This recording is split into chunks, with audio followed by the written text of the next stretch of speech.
waa sheeko xiise leh iyo farxado kala duwan oo midba dareen gooni ah wato waa gunaanadka haasaawihii iyo munaasabadda arooska jacaylka taaba galay ee farxaan iyo nimco ay u dalbaadegayaan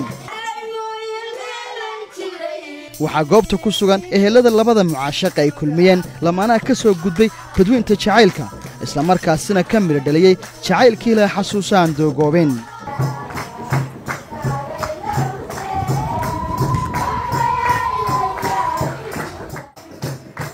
farxaan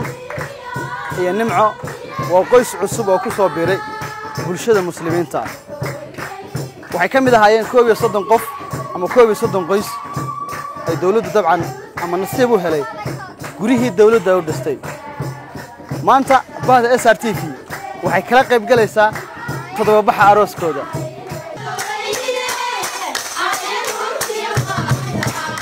waa farxad aroos oo wiil iyo gabadh kasta ay ku taamaan in maalintan qiimaha leh ay soo marto balse waxaa sidoo kale u weheliya nasiibka labada lamaane oo qayb ka noqday guryaha dawladdu dhawaan ay u dhistay bulshada danyarta taasoo wax badan u fudaydisay alxamdulillah laba farxadood baa isla kulmay guryaha farxadoodii iyo carooskayga farxadiisii aad iyo aad bay farxad weyn noogu qaadatay de maasha Allah aanu mahadnaqina madaxweynaheena farxan ciise waxaan ahay dadkii nasiibka weelay nasiibka guryaha nasiibkiina ilaahay la kulmiyay maasha Allah waan ku faraxsanahay dawladdeedina iyada mahadle waxa ku beegmay nasiibkayga inuu kursado baahida guryo la'aanta iyo xaaladda sicir bararka dunida ka taagan ayaa loo arkaa caqabada saameysay nolosha dhalinyarada guurdoonka ah maadaama ay saameyn dhaqaale xooggan ay ku leedahay qoysaska guryaha kalada degan taasoo sababta in dhalinyaro badan ay ku dhiiran waayaan guurka guryahaasi wax badan bay naga caawiyeen hadday noqoto kiradii oo kale hadday noqoto guryo la'aantii oo kale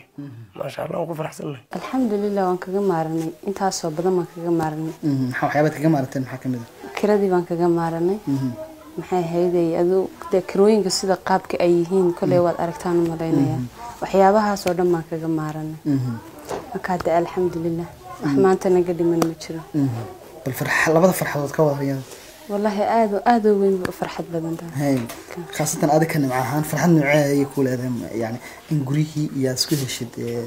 reerkood hal maal farxad توقعت كسيس ما شاء الله من خاصة هبلها سنة كمان تا إنما ذا واحد طبعا بيكحران وينقادي كرين واحد شراء قف ده استبنير أو وحاسو دنقادي كرين باشرة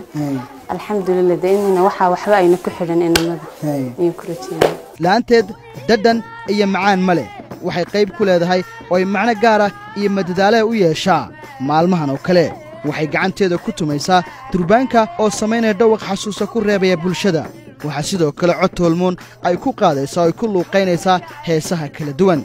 waa gaari camaja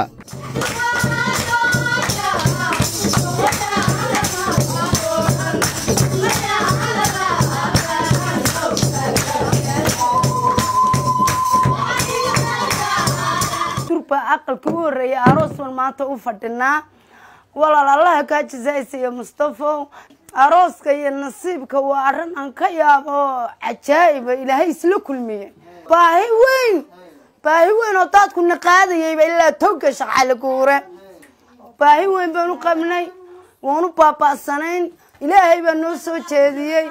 دربانك يا سان تومو وانو توما تتبسنا توما يا أروسيادو دان أيان كتوما ما إلا أركيسان تغا دغحبور بان تغا أدار بان تغا تردر بان تغا ماشي لأيغا ياربا